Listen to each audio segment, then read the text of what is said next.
Chapter 11 question number 84 जो कि पूछा गया है आरबीएससी के मेन एग्जाम 2010 में। क्या है देखो क्वेश्चन ध्यान से पढ़ेंगे, थोड़ा लेंथी क्वेश्चन है तो धीरे धीरे एक एक वर्ड को पढ़ेंगे। There are 3 rooms in a house, एक घर में 3 क्या है रूम्स है, ठीक है। Each room has 100 watt bulb and 40 watt tube light. हर कमरे में क्या है 100 वोट का बल्ब है और 40 वाट की ट्यूबलाइट है, ठीक है भाई। Everyday the bulb is used for 1 hour, ठीक है, बल्ब को तो 1 घंटे यूज किया जाता है। And tubelight is used for 4 hours in each room. Each room पे अच्छे से ध्यान देना भाई आप, क्योंकि ईच रूम का मतलब हो गया हमको सबको क्या करना है 3 से मल्टीप्लाई करना है, ठीक है। Calculate total electric energy consumed in unit 30 days. तो देखो हम दोनों का अलग अलग कैलकुलेट करेंगे। पहले बल्ब के लिए कैलकुलेट कर लेते हैं। तो बल्ब की बताओ पावर कितनी हो जाएगी। पावर हो जाएगी भाई, एक बल्ब की पावर है 100 वोट और तीनों रूम में एक एक कमरे हैं, तो 3 इंटू 100, सॉरी तीनों रूम में एक एक क्या है बल्ब है, तो कितना हो जाएगा टोटल 300 वाट क्या हो जाएगी इसकी पावर। अब टाइम की बात करें तो बल्ब को कितने एवरीडे क्या करा जा रहा है 1 आवर के लिए क्या करा जा रहा है चलाया जा रहा है, तो टाइम हो जाएगा हमारे पास कितना 1 आवर, ठीक है। 1 आवर इंटू में 30 डेज का एक साथ कैलकुलेट कर लेते हैं अपन, तो टोटल आवर्स हो गए कितने 30 आवर्स। इसकी हीट निकाले अगर H1 मान लेते हैं इसको, तो H1 will be equals to हो जाएगा P इंटू टी।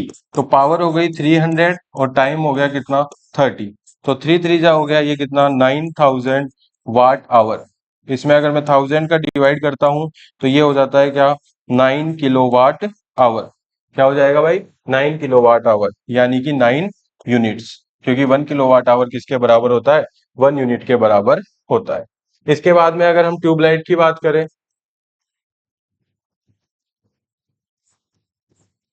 तो ट्यूबलाइट की अगर बात करें तो ट्यूबलाइट का जो पावर है वो कितना है 40 वोट। वही 3 रूम है तो तीनों में 3 ट्यूबलाइट होगी, 3 ट्यूबलाइट होगी तो पावर हो जाएगी कितनी 3 इंटू 40, कितना हो जाएगा 120 वोट, ठीक है। फिर टाइमिंग, ट्यूबलाइट की टाइमिंग कितनी है 4 आवर्स पर डे, ठीक है।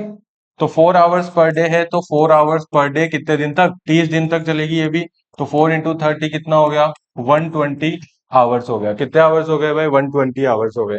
फिर से है हीट निकालेंगे H2, H2 will be equals to क्या हो जाएगा हमारा P इंटू टी। पावर कितना 120 और टाइमिंग भी 120 आवर्स, तो 12 इंटू 12 आप जानते हो कितना होता है 144। तो 144 डबल जीरो क्या हो जाएगा वाट आवर हो जाएगा, 110 दोनों क्या आ जाएंगे।